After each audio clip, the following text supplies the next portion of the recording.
Food. It's a basic necessity for life.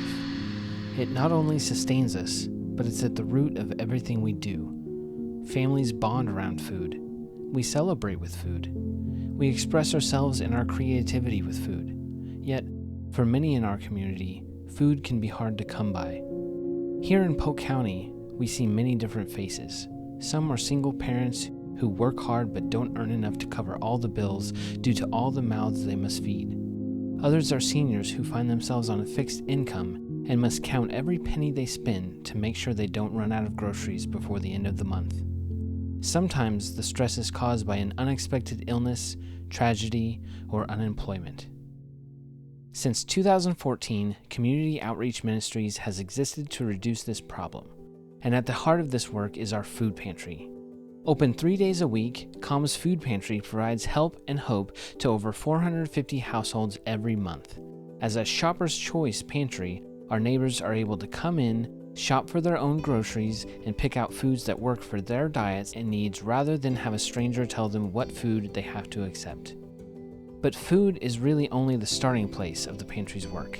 At COM, we exist to eliminate food insecurity by empowering our neighbors through relationships and development. While providing food is a good first step, we must do more to address the root causes of food insecurity. This starts with building relationships with our neighbors. As neighbors move through the pantry, they have the freedom to stop and talk with each other or with any number of our volunteers and staff. Through these interactions, we learn about our neighbors, their passions, their concerns, and their interests. It's not uncommon to see prayer happening within the pantry as well. As we engage our neighbors, we also encourage them to get involved at COM as we focus on their development. For some neighbors, this looks like volunteering. Indeed, some of our best pantry volunteers are also pantry shoppers. For others, they get involved by taking our weekly UCOM life skills classes.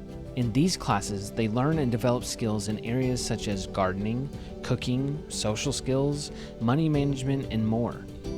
Participating in UCOM classes also earns participants extra points to use in the pantry for shopping. But just as important as the knowledge they gain are the friendships and social interactions they experience in class. Some of our neighbors even choose to make the commitment to go through our 12-week Faith and Finances class. This course explores how to better manage our money and financial assets, not simply to gain more stability in our lives, but to also join in God's work of restoring relationships and healing the world. As our neighbors engage with COM through the pantry, volunteering, and classes, we learn more about both their needs and gifts, which then opens up new doors for developing stability and resilience. For example, we have invited neighbors to sell their homemade art at art walks we host, paid neighbors to bake cookies for events, or hired others for specific cleaning jobs. These efforts truly move our neighbors from being mere recipients of food to active participants in their solutions and in the community. But so much of this all begins right back in the food pantry. While a person may first come to us to supply a few meals, they are constantly being invited into a deeper, more meaningful partnership that affirms their dignity and creates a path of hope for them. And when you give to the food pantry, you also become a partner in this work. Using our membership with Ozarks Food Harvest, COM is able to maximize the use of your dollars in acquiring food for our shelves, as every dollar given to the pantry purchases 5 pounds of groceries. But more importantly, you are helping create a space where our neighbors can be seen and feel empowered as they encounter the love of Jesus. And that's what COM's Food Pantry is all about, providing food for today and hope for tomorrow.